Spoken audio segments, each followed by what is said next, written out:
महायुती सरकार मुर्दाबाद मुर्दाबाद मुर्दाबाद महायुती सरकार मुर्दाबाद मुर्दाबाद मुर्दाबाद महायुती सरकार मुर्दाबाद मुर्दाबाद मुर्दाबाद आदिवासी विरोधी शासन निर्णय मुर्दाबाद मुर्दाबाद मुर्दाबाद आदिवासी विरोधी शासन निर्णय मुर्दाबाद मुर्दाबाद मुर्दाबाद देशभक्ती झालीच पाहिजे झालीच पाहिजे झालीच पाहिजे देशभक्ती झालीच पाहिजे झालीच पाहिजे झालीच पाहिजे देशभक्ती झालीच पाहिजे झालीच पाहिजे झालीच पाहिजे हम हमारा हक मांगते नहीं किसी से भीख मांगते हम हमारा हक मांगते नहीं किसी से भीख मांगते हम हमारा हक मांगते नहीं किसी से भीख मांगते हम हमारा हक मांगते नहीं किसी से भीख मांगते देशाची परमनंट भरती झालीच पाहिजे झालीच पाहिजे झालीच पाहिजे देशाची परमनंट भरती झालीच पाहिजे झालीच पाहिजे झालीच पाहिजे उत्तर द्या उत्तर द्या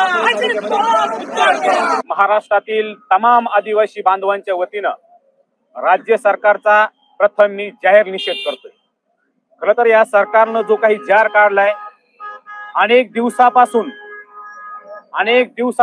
जे आंदोलन सुरू आहे त्या आंदोलना संदर्भामध्ये जे काही कार्यकर्ते आंदोलनात बसलेले आहेत त्यांचा अत्यंत विश्वासघात या सरकारनं केलाय। खरं तर मी 5-6 दिवसापासून व्हॉट्सअपच्या माध्यमातून, फेसबुकच्या माध्यमातून अकोल्यामध्ये जे काही अजित दादा या ठिकाणी येत आहे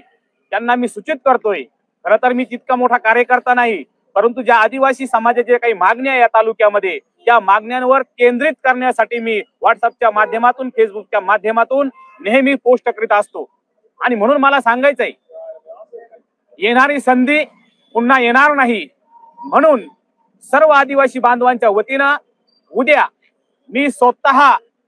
जिथं वेळ भेटेल त्या वेळेचा फायदा घेऊन अजितदादांना भेटण्यासाठी आणि आदिवासी बांधवांचे प्रश्न सोडवण्यासाठी, त्यांना सांगण्यासाठी मी अग्रसर आणि प्रयत्न करणार आहोत। त्यावेळेस जरी मला पोलीस यंत्रणेने अडवलं, कार्यकर्त्यांनी अडवलं, तरी आदिवासी बांधवांचे सर्व काही जे काही प्रश्न आहेत, प्रलंबित आहे, ते मांडण्यासाठी मी प्रयत्नशील असणार आहे।